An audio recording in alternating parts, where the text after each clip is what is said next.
Orville Peck, welcome back to Beats One. Congratulations, you are this month's Up Next artist on Apple Music. And I think going into 2020, things are going to get bigger for you. You've already had this record, Pony, which came out in March 2019. That's done so much groundwork. And I think the point of this interview is really to get to the bottom of your story. What I want to do, first of all, is take it right back to the start. And the funny thing about you is that there's so much mythology about your past, the way you look, that you have to buy into that as a fan. Do you know what I mean? It pays to buy into the myth of Orville Peck. Was that an aim of yours at the very start? I think for me it was I always say like I've been a performer since I was 10 years old on a professional level in different ways. I was an actor and a dancer and a musician for many years, and I think when I was going to come back to music and do what I finally wanted to do, which was be a country singer, because I loved country my whole life and I never really knew how to go about doing that because I wasn't involved in that scene really, growing up. I wanted to do it with more than just, good music or whatever. I wanted to also create an aesthetic and tell my stories boldly. I guess if people are watching this, then there's going to be one thing that everybody is thinking. You know what it is. I know what it is. You're wearing a mask. Why are you wearing a mask? The best way for me to describe it is I'm wearing a mask because I'm a country western star. I can explain that a bit further, I guess, is that the side of country that really inspires me, that still exists in different ways, but it was, especially visually present in kind of like the 60s and 70s and early 80s of country, was that as a country star, you had to kind of decide what your, I don't want to use the word persona because it's not a persona. It's different than that. And I think that's the misconception, is that what I do as a character, that I put on a mask and I become Orville Peck and I sing songs about, country, and then I go home and it's like, And you take it off. And then it's like someone else is there. It's like, this is the most sincere thing I've ever done. And that is the point. The point is combining ultra sincerity with a heightened version of who you are at your core. I totally get it. When you explain it, it makes so much sense. But what I'm interested in is that I get the impression you always were that person.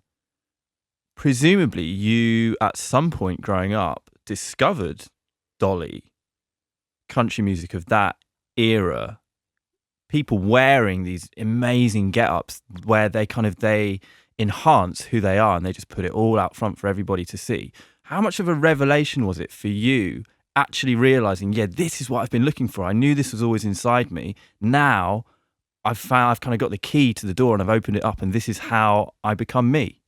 I mean, it was kind of personal discovery for me, I guess, to feel that being the most true, and almost not even the most true, the most heightened in your face version of who I am, push, to take all your insecurities, all the things that, like, I'm not an open person. Like, I didn't grow up easily talking about my feelings, and like the things I sing about on Pony, those are difficult things for me as a person. It's just not natural.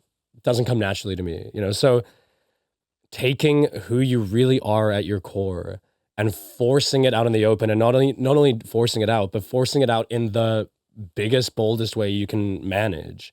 What's it actually like when you realize this is me, this is what I'm going to do, and then you do it for the first time and you step out, you go through that door into public and you are dressed like you are? Was it scary? Yeah, hell yeah.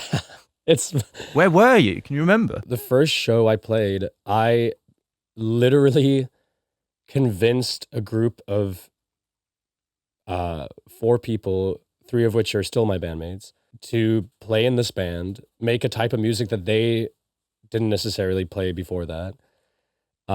We rehearsed for a month, and I convinced, my first show was opening up for King Tuff, who's a sub pop artist, and I've known him for a very long time. He's my old friend. Yeah.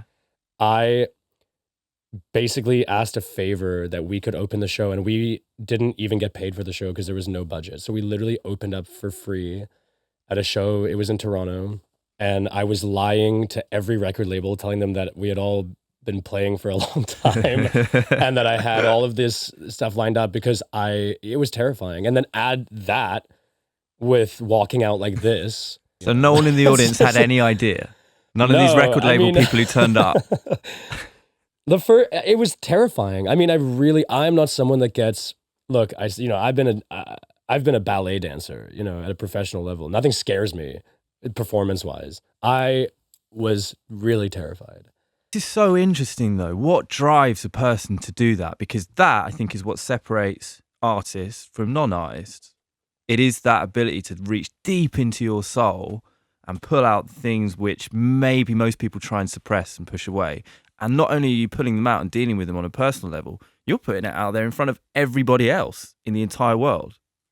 I think, I spent so long being a version of myself that I wasn't really satisfied with, because I thought it was, at times what I had to do to be successful in my career, or at times to be, liked by other people, or to, the same old shit everyone feels.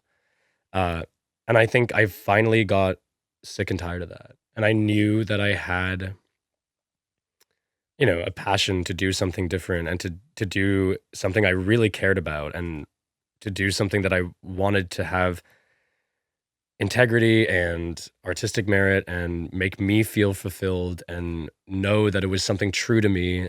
I think I just got to the point where that was the only option for me. I don't think I could have made art any other way anymore. I mean, it's truly paid off. Pony is one of the albums of 2019. You're one of the new artists, the best new artists to emerge over the past 12 months. It's not just me saying that. There's so much press saying that. There are so many fans saying that. There are so many people at your gigs who are fully subscribed to who you are and what you're doing. Did you ever believe that it would get to this level? In a weird way, yes and no, I think.